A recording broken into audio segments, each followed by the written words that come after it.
राहुल गांधी को लोकसभा से डिस्क्वालीफाई किया जा रहा है? क्या उनका एमपी का पोजीशन खतरे में आ गया? और इलाहाबाद हाईकोर्ट ने जो डिसीजन दिया, क्या वो इंडियन पॉलिटिक्स को हिलाने के लिए काफी है? ये क्वेश्चंस पूरे देश में सर्कुलेट हो रहे हैं और फाइनली कोर्ट का बड़ा फैसला आ गया है। तो क्या राहुल गांधी की मेंबरशिप पर थ्रेट है या नहीं, और ये पूरी कहानी शुरू कैसे हुई है? क्या आर्ग्यूमेंट्स दिए गए, कोर्ट ने किस बेसिस पर अपना बड़ा डिसीजन दिया है, और आगे इसका पॉलिटिकल इम्पैक्ट क्या हो सकता है? तो चलिए पूरी स्टोरी समझते हैं। अब सबसे पहले बात करते हैं पिटिशन की, जो एडवोकेट अशोक पांडे ने फाइल की थी इलाहाबाद हाईकोर्ट में। पिटिशन की डिमांड थी कि Rahul Gandhi should be disqualified from the Lok Sabha, क्योंकि उन्हें सूरत की कोर्ट ने 2023 में डिफेमेशन केस में कन्विक्ट किया था और 2 साल की सेंटेंस दी थी। लॉ के हिसाब से representation of the people act 1951 का सेक्शन 8 सबसेक्शन 3 ये कहता है कि अगर किसी पब्लिक रिप्रेजेंटेटिव को 2 इयर्स और मोर की इम्प्रिजनमेंट मिलती है तो वो ऑटोमेटिकली डिस्क्वालीफाई हो जाता है from being a member of parliament. इसी पॉइंट पर एडवोकेट पांडे ने आर्ग्यूमेंट रखा कि राहुल गांधी की कन्विक्शन के बाद उनका लोकसभा मेंबरशिप वैलिड ही नहीं था और 2024 लोकसभा इलेक्शंस में उनका नॉमिनेशन एक्सेप्ट करना रिटर्निंग ऑफिसर की गलती थी। अब एडवोकेट पांडे का कहना था कि उनकी एलिजिबिलिटी इलेक्शन कंटेस्ट करने की थी ही नहीं and therefore he should be removed from Lok Sabha immediately. मतलब सीधे लैंग्वेज में उनका स्टैंड ये था कि राहुल गांधी का एमपी बनना भी इलीगल है और आज जो वो leader of opposition in Lok Sabha की सीट होल्ड कर रहे हैं वो भी लीगली सही नहीं है। अब काफी सेंसेशनल, काफी कंट्रोवर्शियल आर्गुमेंट, और इसी वजह से ये मैटर मीडिया और पॉलिटिकल सर्कल्स में काफी बातचीत का सब्जेक्ट बन गया था। लेकिन इस पूरे आर्गुमेंट का एक इम्पोर्टेंट ट्विस्ट भी है, और वो ट्विस्ट ये है कि अगस्त 2023 में सुप्रीम कोर्ट ने राहुल गांधी की कन्विक्शन पर स्टे लगा दिया था और यही टर्निंग पॉइंट है जिसने पूरे केस का डायरेक्शन बदल दिया। अब यूएस कोर्ट में जब हियरिंग चली तो इलाहाबाद हाई कोर्ट की बेंच, जिसमें कि जस्टिसेस शेखर बी शराफ और मंजीवे शुक्ला थे, उन्होंने इस मैटर पर फाइनल डिसीजन दे दिया। बेंच ने एकदम क्लियर स्टेटमेंट रिकॉर्ड में डाला और कहा कि once a conviction is stayed, the disqualification under section 8 subsection 3 does not operate. अब ये 1 लाइन स्टेटमेंट पूरे डिबेट का कंक्लूजन ही समझ लो। कोर्ट ने ये भी कहा कि we are of the view that no substantial question of law arises in the present matter as the matter has been categorically settled by the Supreme Court and is no longer res इंटीग्रा। अब race इंटीग्रा का मतलब होता है कि a question that has not been settled before। Court का कहना था कि सुप्रीम कोर्ट ने already clear legal position define कर दी है, तो इलाहाबाद हाई कोर्ट को दोबारा इस मैटर पर फ्रेश डिसीजन लेने की जरूरत ही नहीं है। उन्होंने एक और बहुत क्रूशियल चीज क्लैरिफाई की जो लॉ स्टूडेंट्स और लीगल रिसर्चर्स के लिए स्पेशली इंपॉर्टेंट है। बेंच ने कहा कि the moment a higher court stay a conviction, the anathema of conviction goes out of the window and the person against whom such conviction is stayed, though not absolved, cannot be stated to be a convicted person। अब बहुत ही powerful line है, मतलब court ये कह रही है कि जब कन्विक्शन स्टे हो जाता है तो लीगली आप कन्विक्ट कंसिडर नहीं होते, चाहे मॉरल या पॉलिटिकल आर्गुमेंट कोई भी हो।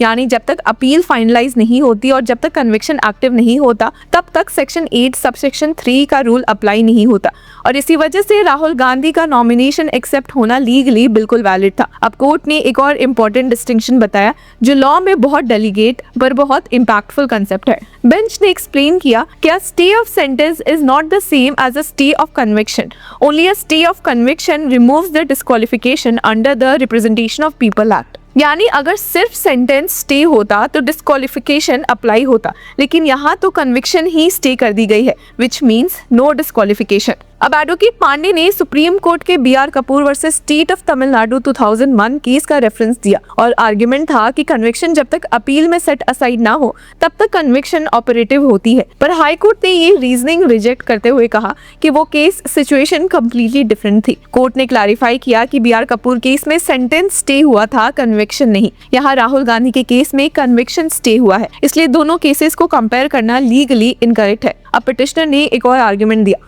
उन्होंने राहुल गांधी के केस को अफजल अंसारी 2023 से कंपेयर किया और ये पॉइंट रखा कि अफजल अंसारी केस में सुप्रीम कोर्ट ने एक्सप्लिसिटली बोला था कि ही में कंटेस्ट इलेक्शंस, जबकि राहुल गांधी के केस में सुप्रीम कोर्ट ने ऐसा एक्सप्रेसली मेंशन नहीं किया। पर बेंच ने इस रीजनिंग को भी रिजेक्ट कर दिया, बोला कि the legal effect of a stay of conviction is the same irrespective of whether the apex court expressly mentions contesting elections. यानी एक्सप्रेस स्टेटमेंट का होना जरूरी नहीं है, लॉ अपने आप इफेक्ट देता है। अब अब कोर्ट ने रिलायंस लिया सुप्रीम कोर्ट के लैंडमार्क के decision lily Thomas versus union of India पर, जिसमें क्लियरली क्लैरिफाई किया गया था कि अगर कन्विक्शन स्टे हो जाए तो डिस्क्वालिफिकेशन ट्रिगर नहीं होती। कोर्ट ने कंक्लूड किया कि सुप्रीम कोर्ट ऑलरेडी इस इशू को डिसाइड कर चुका है और यहाँ कोई न्यू लीगल क्वेश्चन अराइज ही नहीं होता, इसलिए रिहर्सिंग की जरूरत नहीं। अब फाइनली कोर्ट ने अपना डिसीजन अनाउंस किया, stating that the petition had no legal merit and therefore the plea seeking disqualification of Rahul Gandhi is dismissed. अब पिटिशनर अशोक पांडे खुद कोर्ट में प्रेजेंट थे, कोई सीनियर काउंसिल उनको रिप्रेजेंट नहीं कर रहे थे, वो इन पर्सन अपीयर हुए। अब इस डिसीजन के बाद राहुल गांधी का status as MP from Raebareli and leader of opposition fully secure हो गया है। 2024 के इलेक्शंस में उन्होंने रायबरेली सीट जीती थी और आज की रूलिंग के बाद उनका पार्लियामेंट्री रोल एकदम लीगली प्रोटेक्टेड है। अब पॉलिटिक्स की बात करते हैं, क्योंकि लीगल केसेस पॉलिटिकल लैंडस्केप को कैसे शेक करते हैं वो सबको पता है। अपोजिशन सपोर्टर्स कह रही है कि ये विक्ट्री फेयर है, जस्टिस सिस्टम ने रूल ऑफ लॉ फॉलो किया। गवर्नमेंट साइड की क्रिटिक्स का कहना है कि स्टे ऑफ कन्विक्शन कंसेप्ट का मिसयूज होता है और स्पीडी कंक्लूजन की जरूरत है, लेकिन कोर्ट ने अपना ऑर्डर क्लियर लीगल रीजनिंग पे दिया है, ना कि पॉलिटिकल पर्सपेक्टिव पर। अब इस जजमेंट का पॉलिटिकल इम्पैक्ट भी काफी बड़ा होगा, क्योंकि अब राहुल गांधी बिना किसी लीगल क्लाउड के अग्रेसिव अपोजिशन रोल प्ले कर सकते हैं।